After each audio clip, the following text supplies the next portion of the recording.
Good evening. You're watching the Smoking Section with Steve Helfer, and tonight we have a few things to talk about. One of the things that is probably the biggest public policy event regarding smoking is that the FDA commissioner is hoping or planning to eliminate, for the most part, nicotine from cigarettes.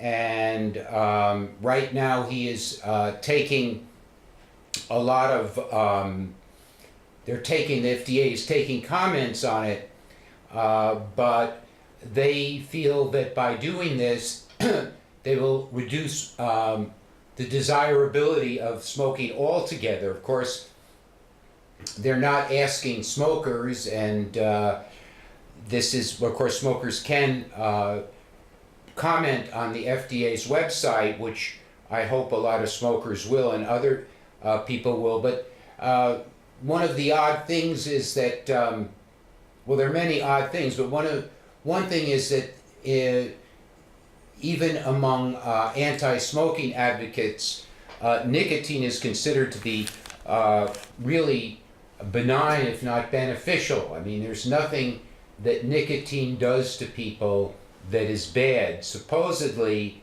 the only bad effects that come from cigarettes are what come from the tar, not from the nicotine. So that if you reduce the nicotine in cigarettes, it will make people smoke more and therefore expose themselves to more tar. So it would actually have a very bad effect, if you believe that, on people who smoke.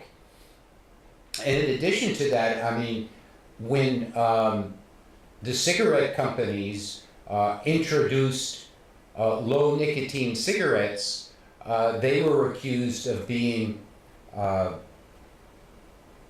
duplicitous, because the anti-smokers said, well, the cigarette companies know that when you reduce nicotine in cigarettes, it just makes people smoke more. And now after accusing the tobacco companies of all this nefariousness, the FDA is itself saying, well, let's reduce the nicotine in cigarettes, and that will force people to stop smoking. Another thing is that, which is, they always say that cigarette smoking is associated with 480,000 preventable deaths. Of course, that word is so associated with. It means that, basically, if you smoke and if you die from any disease that a non-smoker will get, if you hadn't have smoked, you wouldn't have gotten that disease. And this 480,000 figure has been around for about 30 or 40 years, even though the smoking rate has declined in the United States almost 50%. So even though you've reduced smoking for the last 30 or 40 years, and of course reduced exposure to secondhand smoke to almost nothing, the figure never declines. It just stays the same. In fact, it's gone up.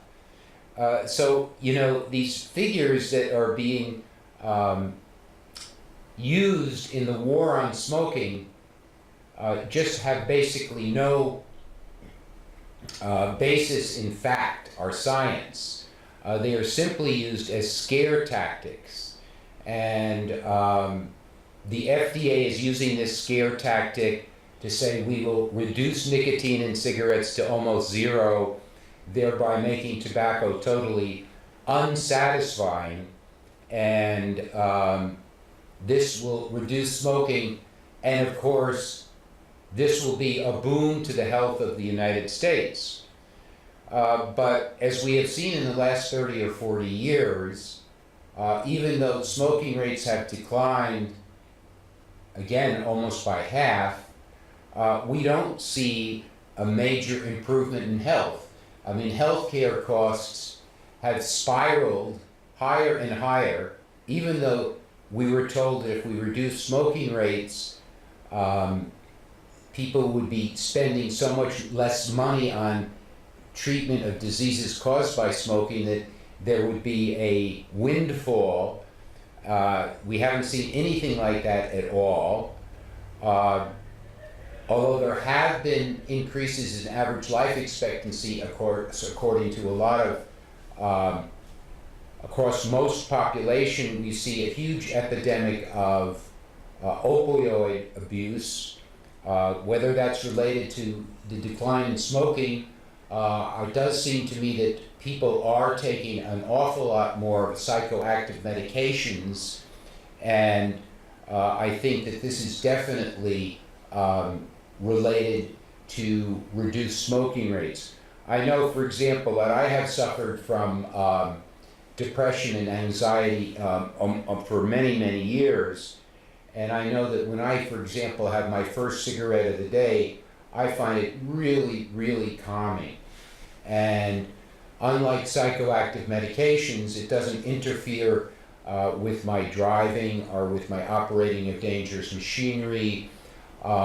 It doesn't impair my judgment, doesn't make me drowsy. In fact, the nicotine actually not only eases people's anxiety, but rather than all of these psychoactive medications, it improves their mental abilities, their abilities to drive and so forth. So nicotine, even among anti-smoking authorities, is considered benign. So for the FDA to do this is really irresponsible, in the sense that if it makes people smoke more, and supposedly it's the smoking more of the tar, not the nicotine, that's harmful, this would be something that would be violating the first and most fundamental precept of the Hippocratic Oath is first do no harm. Of course, they're always talking about protecting the children, but right now the smoking rate among teenagers is the lowest it's been in 50 years. So very few children are smoking, very few teenagers are smoking. So to say that they have to continuously attack that 15% of the adult population like me, who simply wants to be left alone to enjoy tobacco as I have always enjoyed it, is something that they can't do. They cannot, they are addicted to control and to the wielding of power. Well, I thought we'd go to the smoker of the week. This week I do have a smoker of the week, and let's see if I can pull her up. I think she's been on before, but I think it's a particularly good photograph. And let's see if I can get it. It's always difficult here. Oh, here we are. Let's see. Oh. Let's see. Okay. I think this is a pretty good photograph. And this is Eva Braun. Eva Braun was for those who are too young to know, was Adolf Hitler's devoted, I guess you might say, girlfriend. And here she is, and this is from a book called The Lost Life of Eva Braun. And here she is on a holiday in Italy again, openly brandishing a cigarette at a cafe table. She could only smoke in secret when she was anywhere near Hitler, because, of course, Adolf Hitler was a rabid anti-smoker, along with a teetotaler and a vegetarian. And I often wonder, and I've read a lot about Hitler, if you took someone like Winston Churchill, who was, of course, Adolf Hitler's nemesis. Churchill smoked 300,000 cigars in his life and lived to be the age of 90. And, Adolf Hitler couldn't do anything. And I am now joined by my good friend, Hello. Roger Nicholson. Roger, this is just a... It's a terrible, I'm late. That's okay. I got stuck at work and then stuck in traffic. That's okay, my friend. What? Thanks. You might want to lower that chair a little bit. I want to loom over you. You want to loom over me. Okay, well, what do you think of this photo? I like this photo a lot. Can you see this photo? Of the woman? Yes.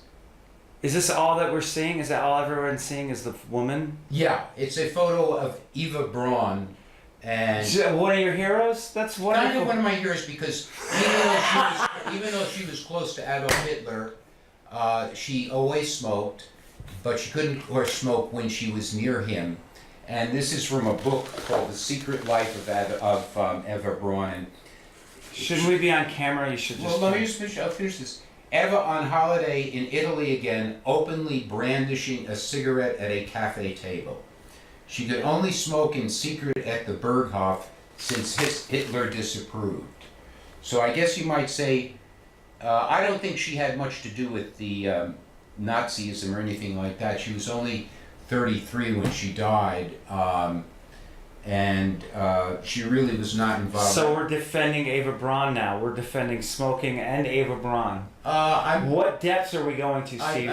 I don't know. I don't know much about Eva Braun. She was not associated with any kind of policy making in the German, or how she got involved with Hitler. She was 33 years old when she died.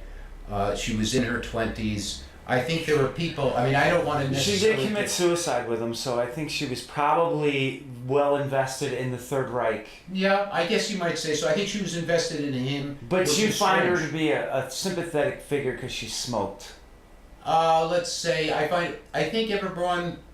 I think there's a little bit more complexity to her personality than simply she was Hitler's girlfriend. I once met a guy in Los Angeles. He was gay, and he was incredibly... I want to make a movie about Eva Braun. Is that right? Really? Yeah, and it was like, I don't know. I just don't think... I think she was complicit. You think so? Well, I don't know. I haven't read the book. Again, she was very young. I think there were people kind of swept up. I mean, I don't want to get into a defense of Nazism or a defense. You sure? Yes, sure you don't want positive. to? You voted for Trump, though, right? You could probably take a shot at it. I don't know. The thing is that there were a lot of people swept up in Germany and swept up in Europe in all kinds of things that how complicit and how... And I think Eva Braun, I don't think even her greatest detractors would say that she was involved in the making of policy in Germany. But then again, I could be wrong. I would suggest if you're interested in her... I'm not, but that's fine. Okay, I think the best thing she did was to kill herself and her husband. They didn't get married in the bunker. That's right. That's right. I don't think they did get married. No, they did. They got married and then they... Or did she take the cyanide? I forget how she did herself, but... I think I don't remember the facts, and some people dispute the facts, of course. Steve, I'm really worried about you. You're on television, even though nobody really watches CCTV. Nobody watches. Right. So this won't go viral. No one's going to call in. Right. But you're on television, or you're on public.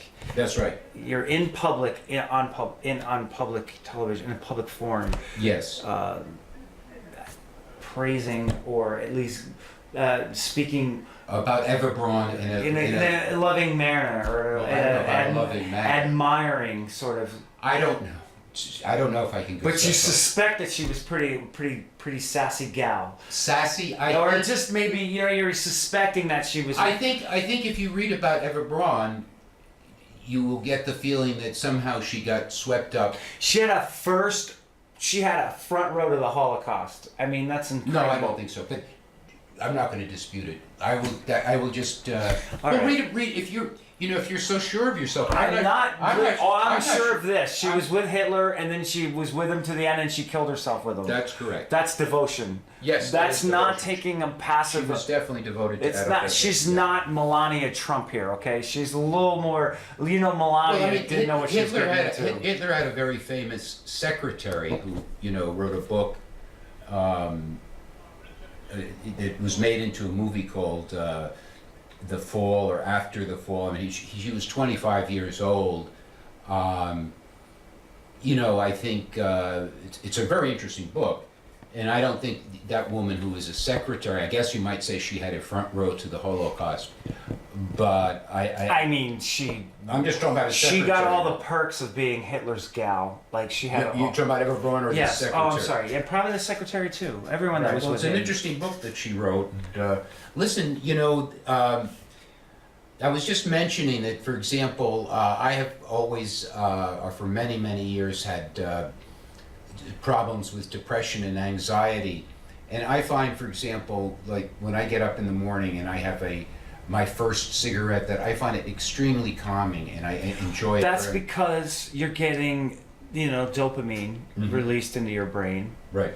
And you're probably having coffee too. So then there's Yeah. like a stimulant. A So you're getting stimulant. like dopamine and Right. it's regulating it. Yeah, I know. I mean, to some degree, that's what's called self-medication.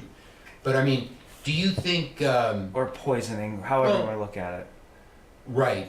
Do you think like all the psychoactive medications that people are taking are? No, are the real.